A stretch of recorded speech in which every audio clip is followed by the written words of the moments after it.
这一件真的很好看，对，它很集中，是很爆，对，它真的很爆，它是很集中。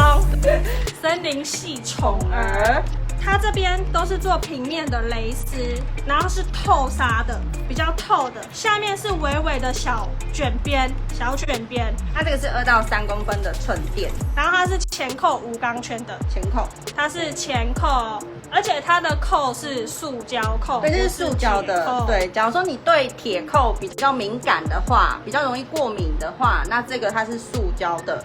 那基本上它也是，就是有一个卡榫啦，由上往下这样扣下来，大家不用担心说就很容易爆开啊，或者是很不稳这样子。因为它里面衬垫是做比较立体的，对，它可以让你往前拖，让你的胸型看起来是比较圆滚，然后比较挺。它这个有胶条去做固定，然后它是只有一个胶条这样子。那基本上这个胶条也是软的，穿起来也是没有那个感觉。你不用担心说会挤挤的不舒服，卡在那边。它的材质也是很软的那一种，很亲肤，很柔软。对，所以其实穿起来就是很没有感觉啦。它是做细肩带，双细肩带，所以呢，你要露出来也可以哦。它像它这样穿露出来可以。而且我觉得这个黄色，它其实搭浅色，然后这样露出来，其实也蛮好看的，很像小可爱。对啊，它这边是这种活动式的肩带，这样它可以拆。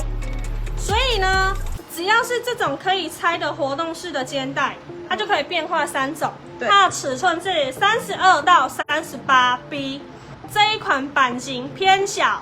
对，这款真的偏小蛮多。对，它其实是算灰蓝色。然后我跟你说，这个颜色很美。这件真的，这个颜色真的很好看。